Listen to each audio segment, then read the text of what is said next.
PlayStation 5 sales soar across Europe. Final Fantasy gets a tabletop RPG, and the classic Lego Island gets a remake. I'm Ash Dixon, and this is Jinx News. It looks like August was a massive month for PlayStation, with console sales essentially doubling in Europe compared to the month before. It was largely driven by a wave of sales across the summer, where in the UK we saw the PS5's price drop to £399 for the first time. Hell, one retailer was even throwing in a free copy of LEGO Star Wars. Hard to say no to that. And considering last year was still ripe with shortages, it makes sense that people have sprung at the opportunity to get one for cheap. Other than Christmas, I imagine we won't see another bump in sales now, what with the PS5 Pro supposedly around the corner, and with Xbox's leaks suggesting that their next console will be a refresh as opposed to a more powerful model. Can't help but feel PlayStation has the next few years in the bag too. We've had a whole load of industry news drop over the last 24 hours, so we thought we'd bundle them all together in a new segment that I'm now just calling Industry News Time.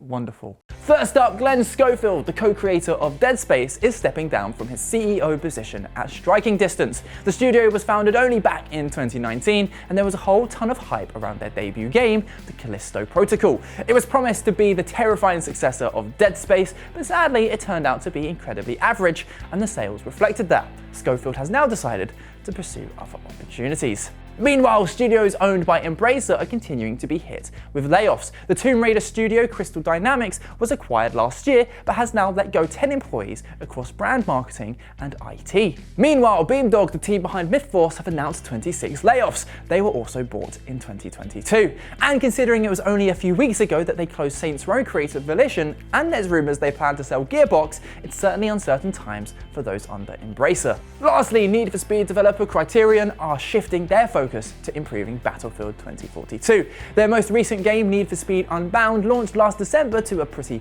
lukewarm response, though NFS fans will be pleased to know they'll still have a small core team plotting the franchise's future.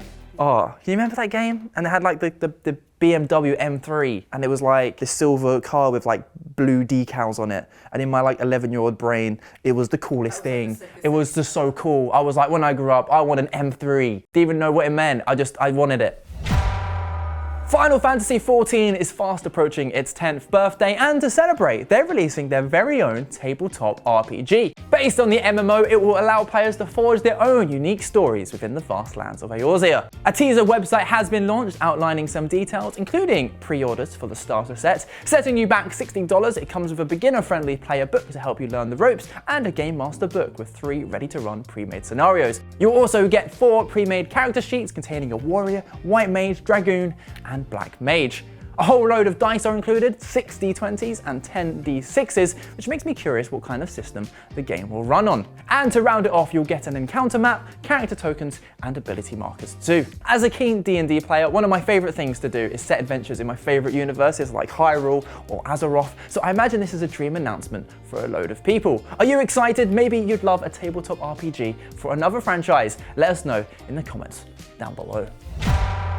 Remember a few days ago when we discussed the fan-made remake of the legendary Simpsons hit and run? Well, the mastermind behind it is back and taking on another classic game, and it's covered in studs. That's right, YouTuber Rubes, along with his friend Sam, are remaking the classic 1997 adventure Lego Island. In their first of a series of videos posted to Rubes' channel, the pair show how they've accessed the original game files to rebuild the map before adding fancy details like ray tracing and enhanced textures. They even added things not previously seen in the original, like a third-person camera and a tutorial to explain the controls. Now, those of a certain vintage will remember the 5 frames per second, the PNG image of motorbike handles, and the absolute banging 90s soundtrack that was Lego Island. By today's standards, the island is laughably small, but in 1997, a fully explorable 3D world was a remarkable feat. Add on top the ability to create and design your own vehicles, including a race car, jet ski, and a helicopter, plus several playable characters, and the ability to change the world around you. It all led to a package that a whole generation fell in love with. The fact we haven't had an official port, remaster, or remake of Lego Island is a travesty, so it's up to fans of the game to keep alive the legacy of Pepperoni, the Infomaniac, and the Brickster. And whilst this remake almost certainly won't see a public release owing to copyright issues, it still gives us hope that one day it might actually be done.